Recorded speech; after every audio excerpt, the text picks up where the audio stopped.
Jharkhand Mukti Morcha party कार्यालय में केंद्रीय महासचिव सुप्रियो भट्टाचार्य ने प्रेस वार्ता संबोधित किया, जिसमें इलेक्टोरल बॉन्ड पर आए फैसले और प्रवर्तन निदेशालय के द्वारा की जा रही कार्रवाई के विषय बिंदुओं पर जमकर प्रहार किया गया। उन्होंने कहा कि हमारी पार्टी को ऐसा लग रहा है कि जैसे ही हमारी पार्टी लोकसभा चुनाव के लिए प्रत्याशी की घोषणा करेगी, वैसे ही ईडी का शिकंजा कसता दिखेगा। लोकसभा चुनाव का जो औपचारिकता है, उसका प्रथम चरण का जो नामांकन की प्रक्रिया है, वो अब समाप्त हो गई है और देश में चुनाव की जो आचार संहिता कुछ दिन पहले से लागू थी, अब चुनाव के प्रक्रिया में आ गई। इस बीच में सुप्रीम कोर्ट का जो ऐतिहासिक फैसला आया इलेक्टोरल बॉन्ड पर, और विपक्ष पर जो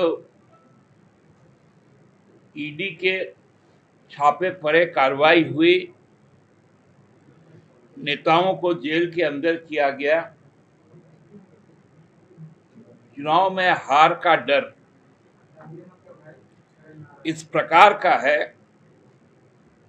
कि अब तो विपक्ष के प्रत्याशी के नाम की घोषणा होती है तो तुरंत ईडी उसके दरवाजे पर पहुंच जाती है। ये हम लोगों को कल महाराष्ट्र में देखने को मिला।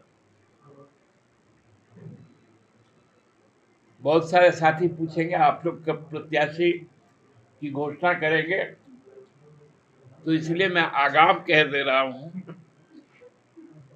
कि जहां हम लोग अपना प्रत्याशी का नाम का घोषणा करें, फिर ईडी ना पहुंच जाए, क्योंकि अब तो बहुत सारे लोग चुनाव इसलिए नहीं लड़ना चाहते कि वो ईडी के रडार में नहीं आना चाहते, और कुछ लोग ईडी के रडार से बचने के लिए भी चुनाव लड़ रहे हैं। दोनों बातें।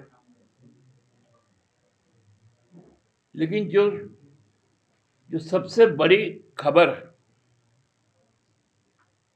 वो खबर है कि देश की जो फिनांस मिनिस्टर है, उनके पति पराक्कल प्रभाकर,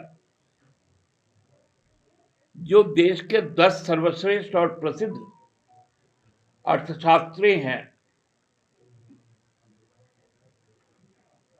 उस श्रेणी में आते हैं। अर्थशास्त्र में उनकी पकड़ का लोहा पूरी दुनिया मानती है। हम लोगों को गर्व है कि अमर्त्य सेन का, अभिजीत बैनर्जी का, डॉक्टर मनमोहन सिंह जी का, प्रभाकर जी का ये देश, ये इलेक्टोरल बॉन्ड के समय ही इन लोगों ने जो बातें कही थी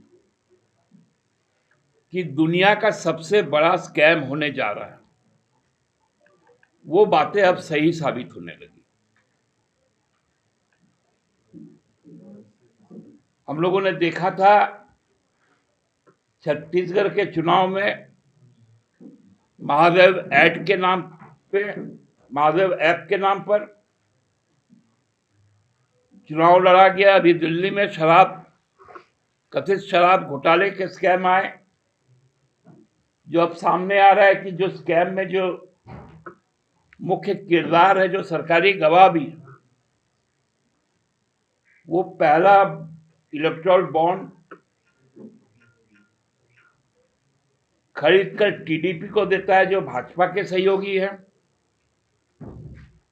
दूसरी बार बॉन्ड खरीदकर बीआरएस को देता है,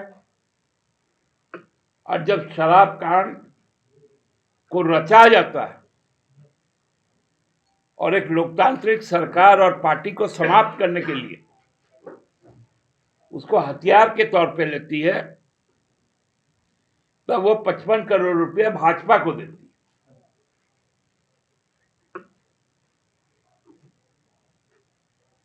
यहां पर भी फर्जीवाड़े से जमीन को किसी और का जो जमीन है उसको छुपाकर मनगढ़ंत कहानी बनाकर उसमें हमारे मुख्यमंत्री तत्कालीन को भी गिरफ्तार किया गया। वो हमारे पार्टी के लीडर भी।